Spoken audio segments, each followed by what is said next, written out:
In dealing with modern e-commerce architectures, there's always two sides of the story. There is the front end, that's the visible part. That's everything that the customers interact with in form of a website, a shop, an app, you name it.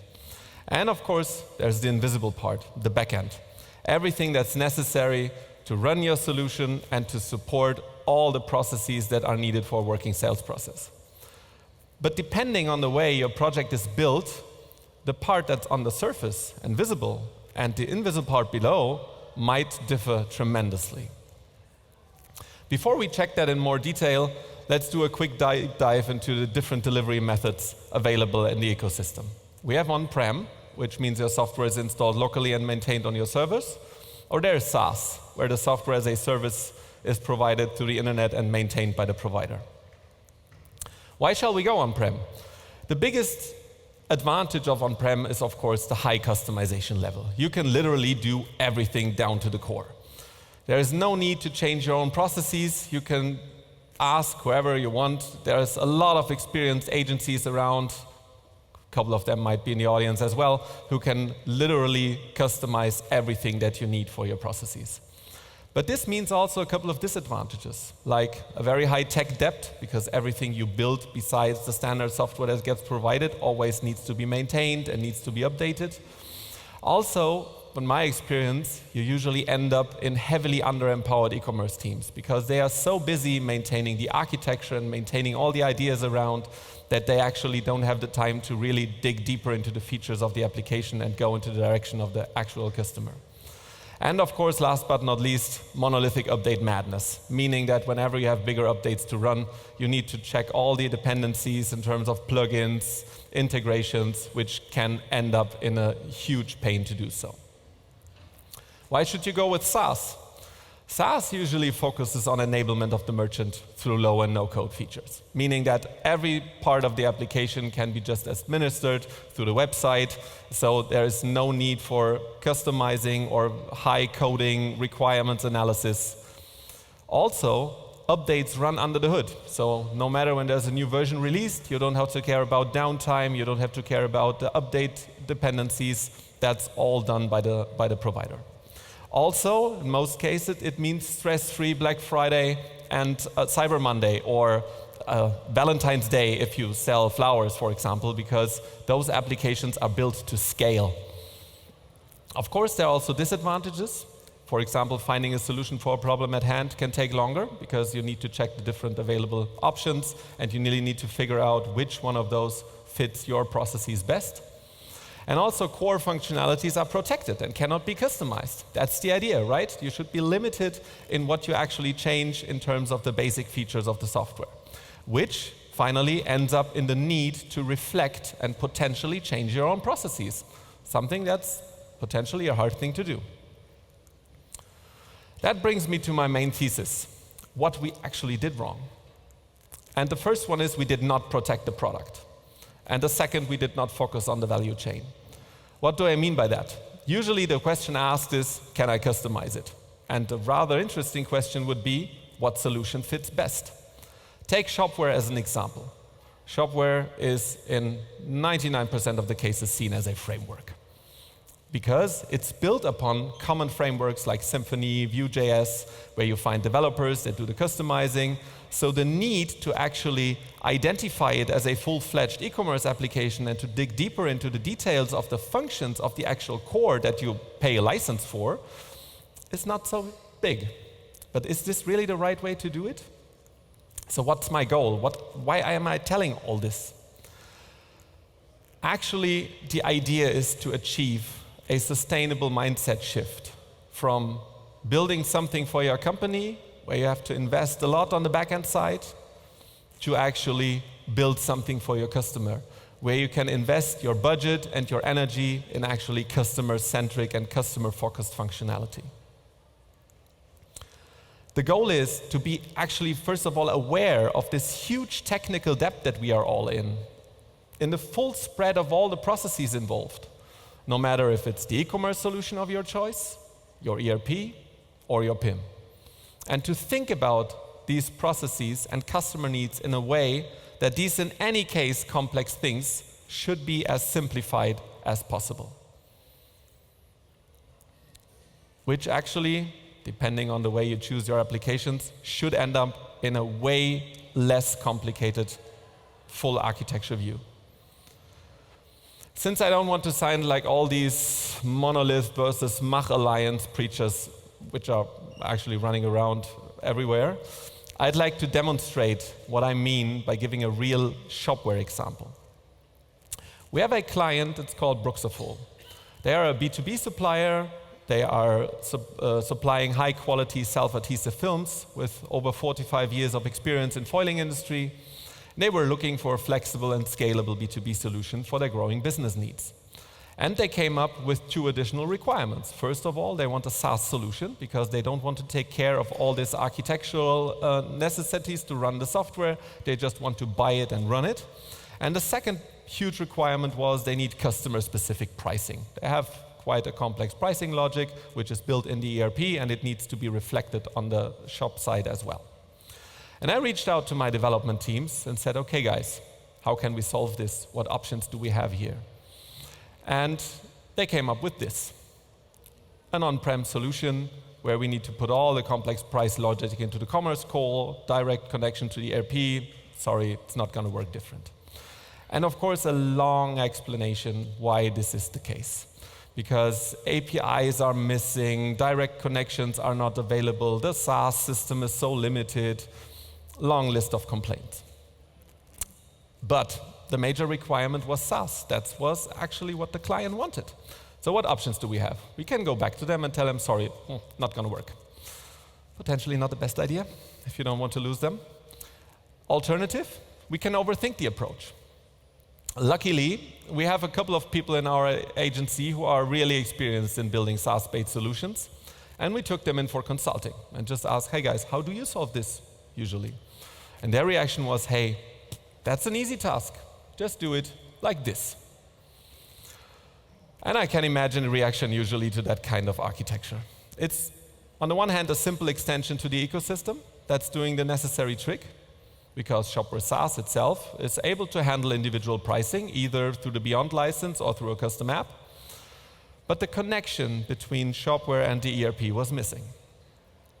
And I can imagine that a lot of you now think, now what's the deal here? That's just moving complexity from one product to the other. So same thing, more or less.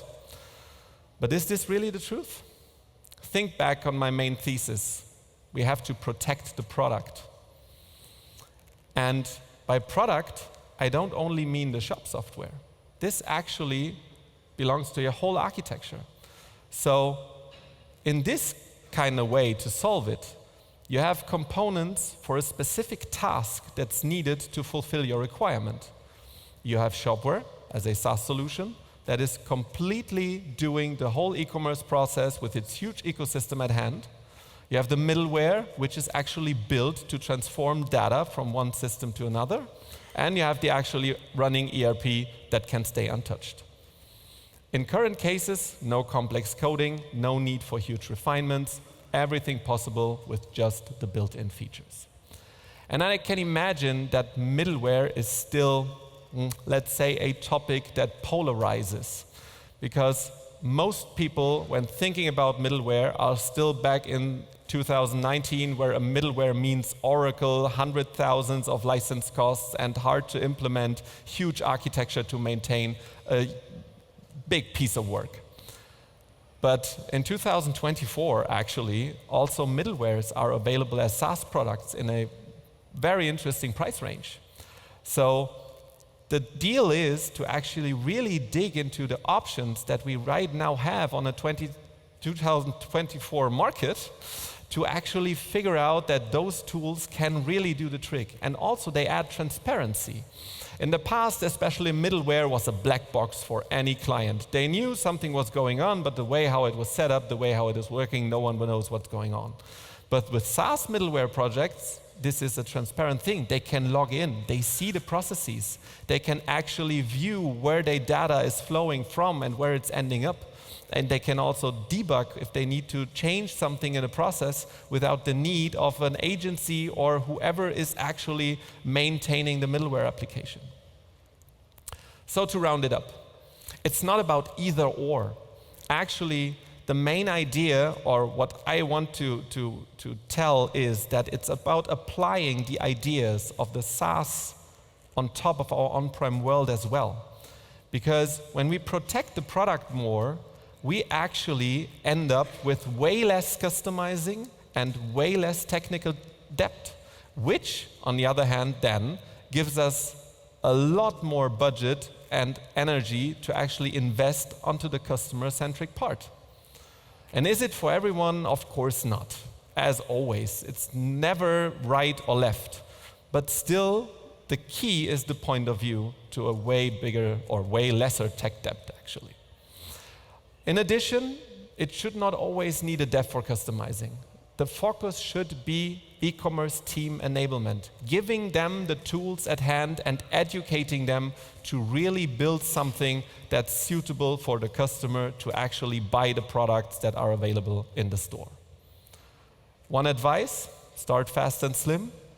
Like we did with Bruxafol, implement the major pain points, because B2B functionality already also available on Shopware SaaS can be added step by step on top of it.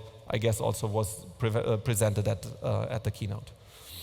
And for me, it's always important to remember, if there is an API available, then there is also a way to integrate and to implement stuff. And actually, I wanted to say this once on the stage, we have one more thing to show. And this is that I'm really proud and happy to tell you that the upcoming Shopware extension store is completely built on Shopware SaaS. And I'm more than proud to tell that our developers at Strix had the great opportunity to work together with an awesome team at Shopware to make that happen.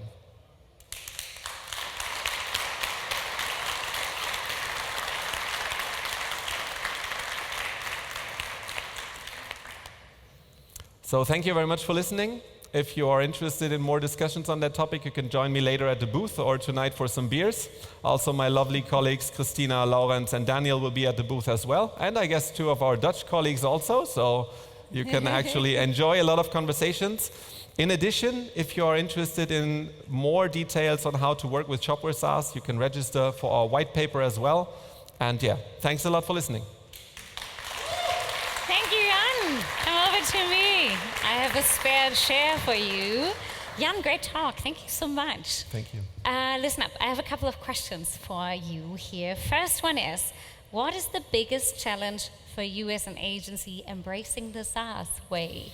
Actually, it's the mindset shift that I was talking about that even I had to do after 10 years of building monolithic applications. So it's really, the thing is that you cannot do a SaaS project in the same way like you do an on-prem project. Mm-hmm. So you need to start from a very different angle and viewpoint from the very beginning. Mm-hmm. And this is something that also we as an agency still have work to do, and we are of course pushing our people more and more, but also the educational part and the communication externally needs way more to show actually that this stuff works. And it's not like a myth that you can get something that actually never sees the light of day. Yeah, I got you. And obviously we at Shopware are here to help as well, as you just highlighted the example of our extension store also being on SaaS now. So obviously we try to embrace and fully embrace the SaaS way too.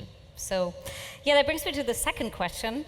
Where do you have to do the most educational work also externally with merchants? And is there a risk for them?